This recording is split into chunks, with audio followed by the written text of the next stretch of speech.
Olá, bem-vindos ao Panorâmica.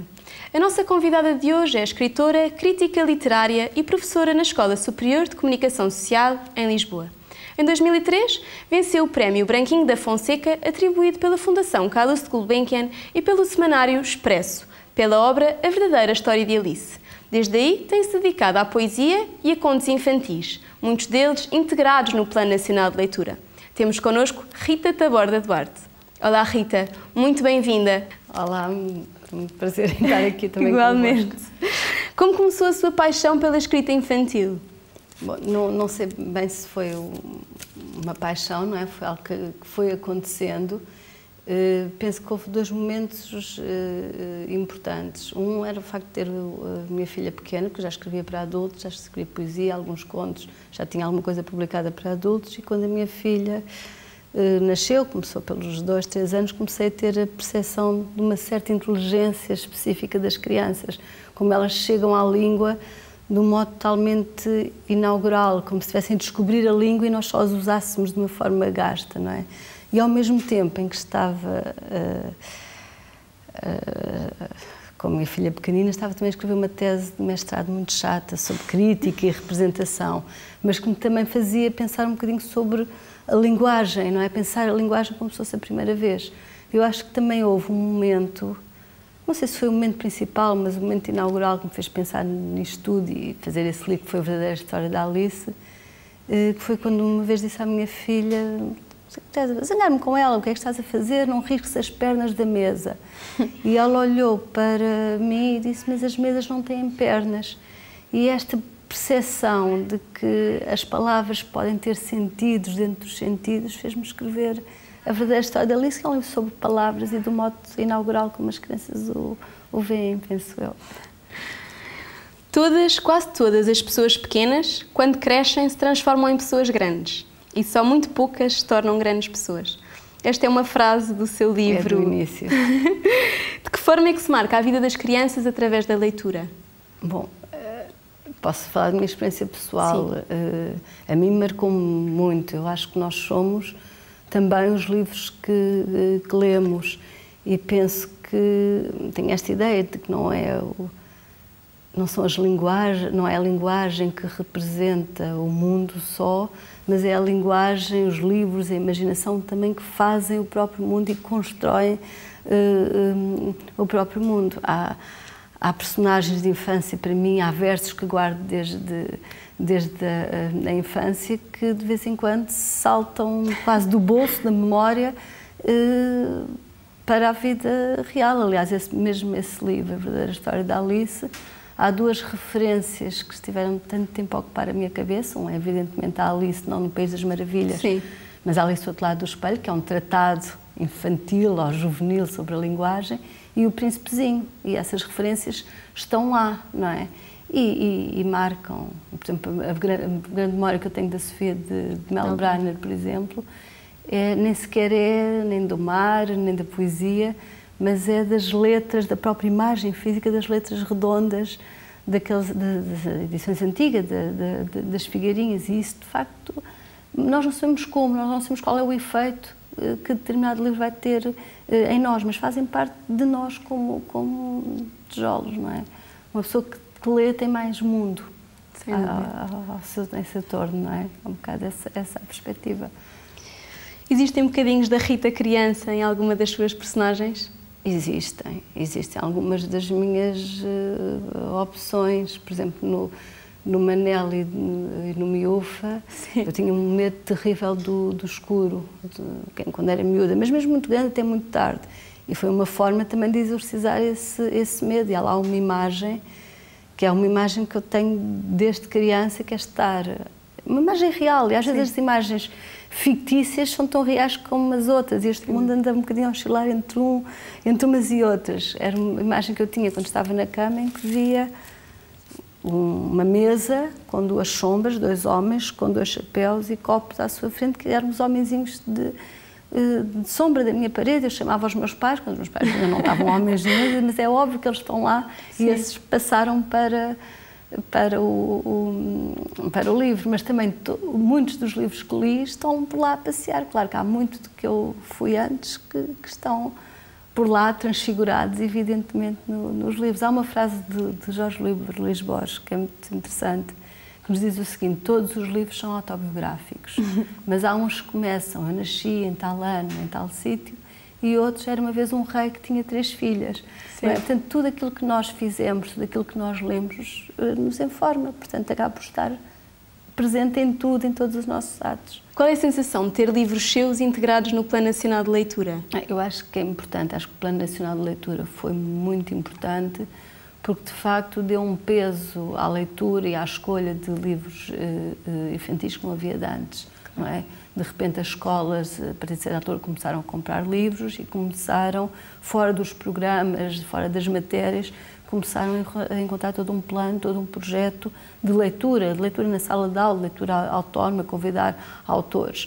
E há um certo grupo respeitável de pessoas que faz a seleção desses livros, e claro que é bom que os meus lá estejam. É bom, e também acho, de alguma maneira, natural que se pegue naquilo que alguns autores portugueses vão fazendo e se pegue nisso para o desenvolvimento de bibliotecas, de escolas. Claro que é uma sensação agradável e importante.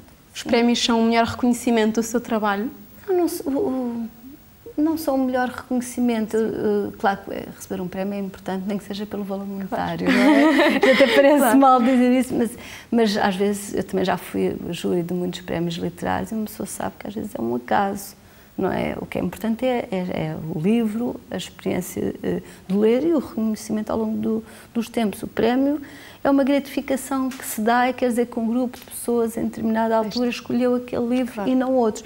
Mas às vezes isso pode acontecer por acaso, que é só dizer que aquelas pessoas estavam em comunhão de ideias naquele momento. Eu não valorizo excessivamente os prémios. Sim, o trabalho de escrita, isso sim. E a experiência de escrita. Sim. O seu mais recente livro chama-se Animais e Animenos. Quem é que são estes animenos? Bom, eu a certa altura digo no livro que são uma espécie de piolhos que vivem nos nossos miolos e não na nossa cabeça. É mais uma vez, e é isso que me interessa também na literatura infantil, não é?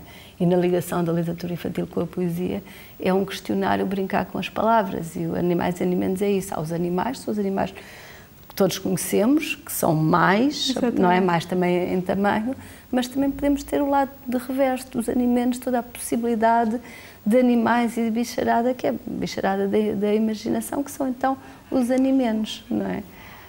E acha que existem assim tantos animenos nas nossas cabeças? Acho que sim, acho que tem de existir. Acho que se o mundo se ficar por aquilo que é pré-estabelecido e pré-concebido, é um mundo muito mais pobre. Não é? E acho que a imaginação significa exatamente isso, criar imagens, é algo muito importante para que a vida continue, não é? A literatura, as histórias, também os alimentos que podem habitar essas histórias, não são só o essencial, eu acho que são mesmo a essência, fazem mesmo parte da essência daquilo que nós somos. Que é maravilhoso. Tinha aqui uma frase dos Animais e Animenos. Mas olhem que deve ser bem chato andar de cabeça vazia sem que estes animenos andem por lá animados. Existem muitos corpos de crianças com mini cabeças de adultos? Bom, eu escrevi isso e posso responder de uma maneira. Uma vez fui a uma escola, eu vou muito às escolas e bibliotecas, sim, também falar com os leitores, e uma vez um miúdo perguntou-me, fez uma pergunta muito genuína: gostas de ser escritora infantil? E eu fiquei a pensar nisso, acho que ser escritora não sei tanto, mas de ser infantil gosto.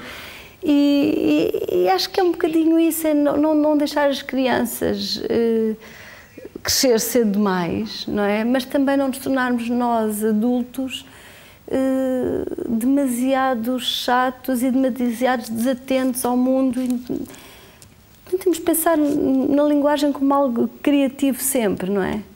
E é um bocadinho isso. Acho que se calhar não há muitas crianças com a mini cabeça de adulto, mas não devemos querer isso. Eu, às vezes, quando vejo o modo como o ensino está nas escolas, com imensos alunos por turma, em que os miúdos estão ali 1h30 a ouvir matérias que às vezes são totalmente abstratas, sem terem aulas práticas, etc., e fico a pensar um bocadinho, se calhar estamos a transformar estes miúdos em mini-adultos. Se nós não trabalhamos, os meus passam imenso tempo na escola, que é impressionante.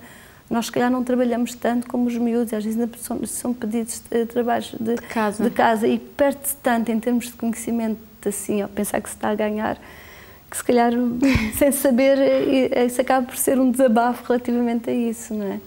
Os seus livros infantis acha que também são recomendados para adultos? Eu não posso responder se são recomendados. O que eu acho é que um bom livro para crianças é aquele que um adulto gosta de ler. E eu vejo isso pelas experiências com os meus filhos. Quando eles me pedem para ler livros que eu acho que não têm interesse nenhum, nem qualidade literária, eu despacho a história num instante. Quando são alguns livros que me interessam e que me agradam mesmo, que têm este humor, esta capacidade de brincar com as palavras, se me pedem mais uma página, eu vou cedendo sempre. E acho que sim, que eu gosto de ver alguns livros para crianças e divirto-me muito com alguns livros para crianças também. Portanto, alguns adultos também se irão divertir. Neste momento é docente da pós-graduação de Storytelling, Sim. aqui na Escola Superior de Comunicação Social. O que é preciso ter para ser um bom contador de histórias? Bom, eu acho que o essencial para ser um bom contador de histórias é a leitura. Sempre.